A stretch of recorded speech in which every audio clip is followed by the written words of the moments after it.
Japan has ideas so simple you wonder why they're not everywhere, like the kind of small changes that cost almost nothing, but completely transform how daily life feels. Wearing masks when sick so you don't infect everyone around you, standing on one side of escalators so people can pass, and bowing instead of shaking hands to avoid spreading germs. Japan doesn't rely on complex technology or expensive infrastructure. It just establishes simple social rules that make everything smoother, cleaner, and more respectful for everyone. Today, we're counting down 10 simple Japanese ideas that change everything. Watch until the end because number 10, washing your hands at shrine entrances, shows how Japan built cleanliness rituals into spiritual practice, making hygiene feel sacred rather than tedious. Number 1, wearing masks when you're sick. Japan normalized wearing face masks when you're sick long before the pandemic, and it's one of the simplest acts of public health courtesy that should be universal. If you have a cold, allergies, or any respiratory symptoms, you wear a mask, not because you're forced to, but because it's considered rude and inconsiderate to spread your germs to others. It's basic respect for shared spaces like trains, offices, and stores. Masks are sold everywhere: convenience stores, vending machines, pharmacies. They're cheap, accessible, and socially encouraged. No one judges you for wearing one. In fact, people judge you more for coughing openly without one. The culture started after the 1918 flu pandemic and stuck because it works. Flu transmission rates drop. Sick people can still go about their day without infecting entire train cars. Everyone benefits from one person's decision to cover their face. It's not about fear or mandates. It's about not being the person who gets 20 coworkers sick because you couldn't be bothered to wear a mask. Japan made disease prevention a social responsibility, and infection rates prove it works. Number 2, students cleaning their own classrooms. Japanese schools don't hire janitors for classrooms. Students clean everything themselves daily, sweeping floors, wiping desks, scrubbing bathrooms, and taking out trash as part of the school routine. It's not punishment, it's education. From elementary school onward, kids spend 15 to 20 minutes each day cleaning their school. They rotate responsibilities so everyone learns every task. Cleaning becomes as normal as math class. The lessons are profound. Students learn that maintaining shared spaces is everyone's responsibility, not someone else's job. They develop respect for cleaners because they understand how hard the work is. They keep schools cleaner because they're the ones who have to clean up messes. It builds life skills. Kids learn teamwork, accountability, and that no work is beneath them. They graduate understanding that contributing to community maintenance isn't optional. It's civic duty. Japanese schools are noticeably cleaner than most countries' schools because the people using them are also the people cleaning them. Accountability is immediate. It's such a simple system with massive long-term benefits for character development and social responsibility. Number 3, bowing instead of handshakes for greetings. Japan greets people with bows instead of handshakes, and it's a small cultural difference that's actually smarter for hygiene, respect, and personal boundaries. Bowing requires no physical contact, which means no germ transmission. You're not sharing bacteria, viruses, or sweat with strangers, coworkers, or acquaintances dozens of times daily. It's inherently more sanitary than pressing palms together repeatedly. The depth and duration of the bow communicate respect levels. A quick nod for casual hellos, a deeper bow for formal greetings or apologies, an even deeper bow for significant respect or gratitude. The gesture itself conveys meaning without words. It also respects personal space. Some people don't want to be touched, even casually. Bowing gives everyone a respectful greeting without forcing physical contact. It's inclusive for people with sensory sensitivities, germophobia, or cultural practices that avoid touch. After experiencing bowing culture, handshakes feel unnecessary and slightly invasive. You're achieving the same social function, acknowledgement, and respect without the hygiene concerns or boundary issues. Japan chose the cleaner, more respectful option centuries ago. If you're enjoying this so far, go ahead and tap like. It tells YouTube you want more of Japan's clever, everyday innovations. And if you love discovering things you didn't even know existed, hit subscribe so you don't miss the rest of this list. Trust me, the next ones are even smarter. Number 4, standing on one side of escalators. Japan has an unwritten rule. Stand on one side of escalators, walk on the other. In Tokyo, you stand left, walk right.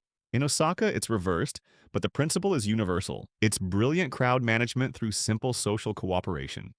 People who want to stand and rest do so on one side. People in a hurry walk up the other side without obstruction. Everyone gets what they need without conflict. There are no signs enforcing this, no announcements. It's just understood cultural behavior that people learn by observation and follow automatically. Even tourists figure it out within minutes by watching locals. It keeps escalators moving efficiently. Bottlenecks disappear because fast-moving people aren't blocked by stationary groups spread across both sides. Transit hubs handle massive crowds smoothly because escalator flow is optimized through voluntary cooperation. The contrast is stark when you visit countries without this norm. Escalators become frustrating standstills where impatient people awkwardly squeeze past stationary blockers. Japan solved it with one simple rule that costs nothing and benefits everyone through basic spatial awareness and courtesy. Number 5. No phone calls allowed on trains. Japanese trains have a strict cultural rule: no phone calls. You can text, browse, watch videos with headphones, but talking on the phone is considered rude and disruptive. Signs remind passengers to switch phones to silent mode and refrain from calls. If your phone rings, you silence it immediately or step off at the next station to take the call on the platform. Making calls inside the train is met with disapproving stares. It creates incredibly peaceful commutes. No one's yelling into phones about personal drama or work issues. No screaming children calling parents. No speakerphone conversations. Just quiet where people read, sleep, or zone out in silence. The logic is simple. You're in shared space. Your conversation forces everyone around you to listen. That's inconsiderate. If the call is urgent, you can text or wait until you're off the train. It's enforced purely through social pressure, not laws. The collective agreement that trains should be quiet spaces makes it work. Compared to trains in other countries where phone conversations echo through cars, Japanese trains feel respectful and restful. Number 6. Not eating while walking on streets. In Japan, eating while walking down the street is considered poor manners. You buy food, you stop and eat it at the stall or find a place to sit. Then you continue walking. It's about respect and cleanliness. Eating while moving increases the chance of dropping food, creating litter and attracting pests. It also looks rushed and undignified, like you can't take a moment to appreciate your food properly. Street food vendors often have small standing areas or benches nearby, specifically for this. You buy takoyaki or taiyaki, step to the side, eat it while standing still, dispose of trash properly, then move on. The system works smoothly because everyone follows it. There are exceptions, festivals, and crowded areas where eating while moving is accepted. But in general daily life, you don't see business people walking down sidewalks, chomping sandwiches, or tourists strolling with ice cream cones. It keeps streets noticeably cleaner. Less dropped food means fewer stains, smells, and pests. It also makes eating feel more intentional and respectful, rather than something you do mindlessly while multitasking. Japan made mealtime sacred, even for street snacks. Number 7. Slurping noodles to show appreciation. In Japan, slurping noodles loudly isn't rude, it's expected. The sound signals you're enjoying the meal, and it actually serves functional purposes beyond etiquette. Slurping pulls air through the noodles, which cools them down so you don't burn your mouth on piping hot ramen or soba. It also aerates the broth, enhancing flavors the way swirling wine releases aromas. You taste more when you slurp than when you eat quietly. Chefs appreciate it. The sound tells them you're engaged with the food, enjoying it fully, and eating it the way it's meant to be consumed. Silent eating can actually seem cold or disapproving in noodle contexts. It's culturally specific. Slurping applies to noodles, not all foods. You don't slurp rice or soup the same way. The context matters, and locals understand the distinction instinctively. For visitors, it feels weird initially, but once you try it, the logic clicks. The noodles taste better, stay at the right temperature, and you're participating in shared culinary culture. Japan made sound part of the eating experience intentionally, and it genuinely improves noodle enjoyment. Number 8. Lining up orderly for everything. Japan has mastered the art of queuing. People line up in neat, orderly rows for trains, buses, stores, restaurants, attractions, everything. No pushing, no cutting, no chaos. Train platforms have floor markings showing where doors will open. People form 2 lines at each marking, one on each side. When the train arrives, passengers exit first, then both lines board in order. It's efficient, fair, and completely predictable. At stores or restaurants, single-file lines form naturally. No one crowds the counter or tries to sneak ahead. First come, first served is respected universally. Even in crowds, the queue structure holds. It's enforced entirely through social pressure and cultural expectation. Cutting in line is so taboo that people almost never attempt it. The collective agreement that fairness matters keeps the system working. The result is stress-free waiting. You know your place in line is secure, you're not guarding your position or worrying about someone pushing ahead. You just wait, confident the system works. Compared to countries where queuing is chaotic free-for-alls, Japan's orderly lines feel civilized and respectful. It's proof that social cooperation creates better outcomes for everyone. Number 9. No tipping culture anywhere. Japan has no tipping culture. You pay the listed price and that's it. No calculating percentages, no guilt, no pressure, no awkward envelopes or cash handoffs. Service workers are paid proper wages, so tips aren't expected or wanted. In fact, leaving money can be seen as insulting, implying the worker needs charity or didn't earn their salary. Servers, taxi drivers, hotel staff, everyone provides excellent service because that's their job, not because they're angling for tips. The prices you see include service. A 1,000 yen meal costs exactly 1,000 yen. A taxi fare is the meter amount. A hotel room is the nightly rate. There's no mental math, no social pressure to tip certain amounts, no judging whether service was tip worthy. It simplifies transactions and removes the uncomfortable power dynamic where customers hold workers' income hostage based on subjective service quality. Workers provide excellent service consistently because it's professional expectation, not financial desperation.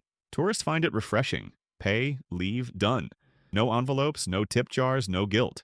Japan built service quality into wages and culture instead of making customers subsidize underpaid workers. Number 10. Washing hands at shrine entrances. Japanese shrines have purification fountains called chozuya at entrances where visitors wash their hands and rinse their mouths before entering sacred space. And it's practical hygiene disguised as spiritual ritual. The process is specific. You scoop water with a ladle, pour it over one hand, then the other, then rinse your mouth by pouring water into your cupped hand, then clean the ladle handle. Every step serves both symbolic and hygienic purposes. It ensures everyone entering the shrine has cleaned their hands, reducing disease transmission in crowded religious spaces. But because it's framed as spiritual purification, people do it willingly, respectfully, and thoroughly. It's hygiene compliance through cultural ritual rather than posted rules. The fountains are beautiful, often featuring dragon spouts or carved stone basins, making the act feel special rather than tedious. You're not just washing hands, you're participating in centuries-old tradition. It's genius integration of health and culture. Japan made cleanliness sacred, so people practice it religiously, literally. The result is better hygiene compliance than any posted sign could achieve, wrapped in ritual that feels meaningful rather than mandatory. If you want to see more amazing things Japan is doing better than the rest of the world, then like and subscribe. And make sure to watch the video on your end screen. It's packed with even more crazy things.